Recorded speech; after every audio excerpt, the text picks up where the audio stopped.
bike looks pretty good up front, doesn't it? I think so. So this is our DIY camper video. We built it ourselves. We needed something to take to dirt bike races, and we weren't gonna fork over the money for a toy hauler. In this video, I'm gonna tell you a little bit about why we built it, how we built it. Then I'm gonna walk you around the outside. You can see the exterior. After that, there's some pictures. It shows our progress as we built the camper. And then me and Shannon are actually gonna walk you through the inside about how and why we did certain things the way that we did. So stay tuned, like and comment if this is something you're trying to do. Definitely comment, I would love to help you guys out. All right guys, so a little bit about the camper. I built it right on top of a 20-foot deck over trailer.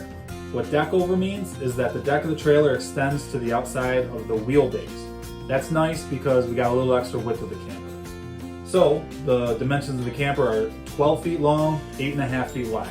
That gave us room enough on the inside for everything we needed. That also leaves me 6 feet in the front of the trailer out in the open for 2 dirt bikes or a 4-wheeler. And then I also have a couple feet in the back that I plan on mounting a bed box to, as well as a little fence, so I can just throw things in there on the go for storage. Gas cans, easy ups, stuff like that. All right guys, so as you'll see in the pictures, we use 2x4s for the framing portion of the build, and then 2x6s on the roof. We live in New York, so a couple feet of snow could be on this in the winter. I wanted something a little stronger to be able to hold that weight. Everything's insulated with R13 fiberglass insulation. Those are just those basic rolls that you see in Home Depot. If you frame 16 on center, you can just roll that insulation right in, staple it up, you're good to go.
Hello everybody, my name's Danny and this is my wife Shannon. Hi. For the past 6 months we've been building this DIY camper.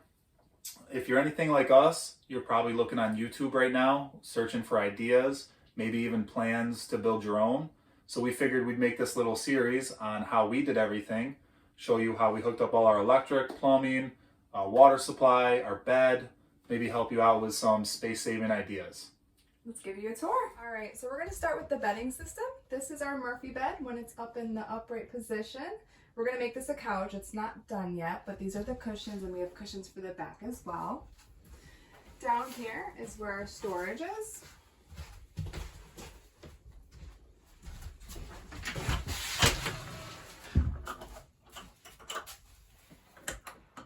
All right, so basically we keep our extra cushions, our cookware. In those bags are sheets and pillows and basically just all of our extra camping gear inside of there. So all we did so far is unhook the strap, and now we're going to lower the Murphy bed. I'll take the strap from you.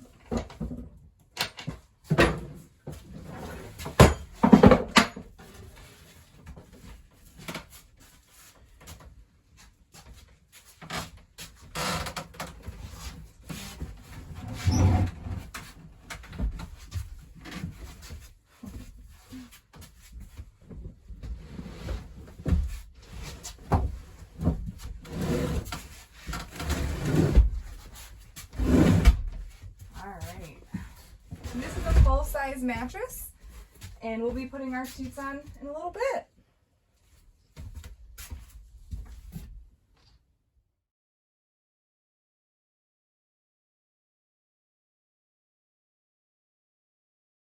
So just so you know, these aren't permanent. We just needed a temporary solution so we could start using the camper. Moving on to the bathroom.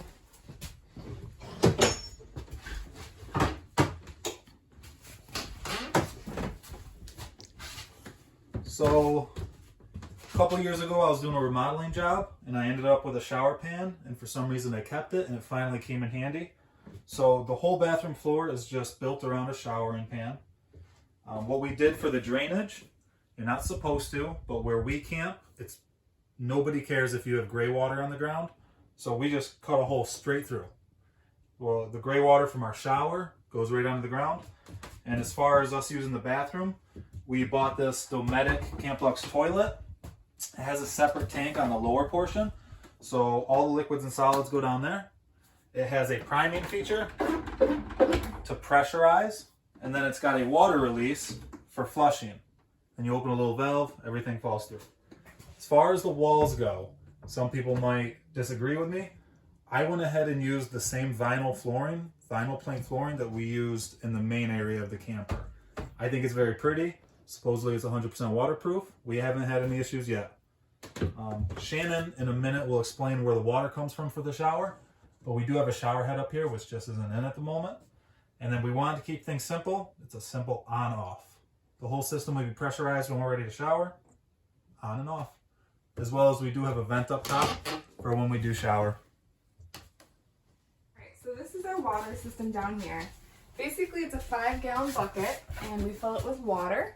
Up here is our transfer pump, and basically what we do is once we plug that into this outlet right here, the water gets pulled through and all the way out to our shower head.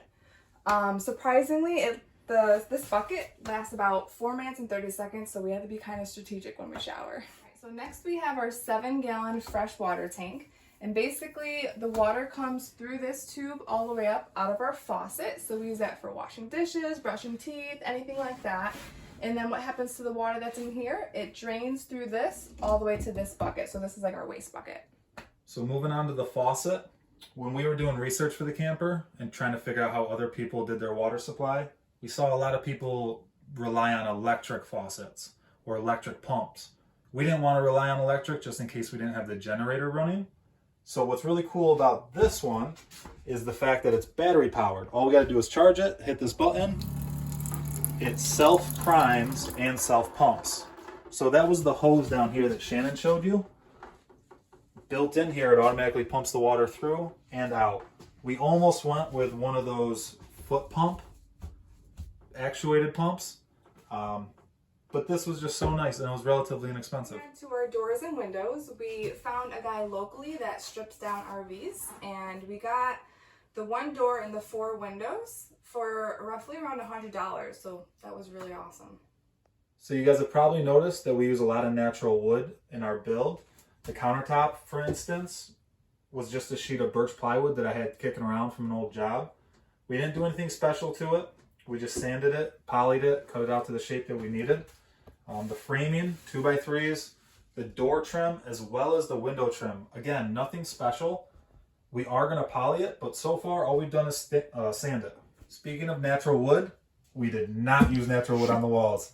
We just went ahead, we went to Home Depot and bought 4x8 sheets of this faux paneling. We thought it was a good look. I really like it. Accents all the natural wood really well, and matches the floor too. Hey guys, so my phone died last night. Couldn't finish the video. The last one I wanted to make was just on the electric to let you know how we did it. I just got home from work, so I figured I'd knock it out. To explain it a little bit, and a reminder, we run our electric off of a 3500 Predator generator. It's an inverter. I mentioned earlier that it's got a floating neutral to it, so we had to wire it up a certain way. If you want to find out, I can make a separate video a little more in depth, but from that white inlet box that you see on the outside in an earlier video, from there, I literally just wired up 10 gauge wire coming in straight up into the service panel. Part of it goes to one bus bar because this is a double bus bar service panel. There's a special way to hook it up to the other one, depending on the neutral. The only other special thing we really did was hook these breakers up. If you want to know how to hook a breaker up, it's very simple. Anybody can do it. I can explain it in another video. But we went with 5 different breakers. To explain it really quickly, the first one's for our lights. And then 1, 2, 3, 4 are the 4 outlets that we have. We tried to keep them in that order too, moving around the camper so it's easy to remember. We did that because you don't want to overload a breaker, obviously, but we also don't plug a lot of things in. So I figured, why have power running throughout the camper if you're not going to need it? So if we're not using number 4, number 3, boom, boom, we leave the other 3 on for lights, the fridge, the transfer pump. Thank you for watching the video. If you enjoyed it or found it helpful, give us the thumbs up. And if you want to see more, subscribe. If we can tell that a lot of people want to see a little more information about how we did things, we'll absolutely make more videos.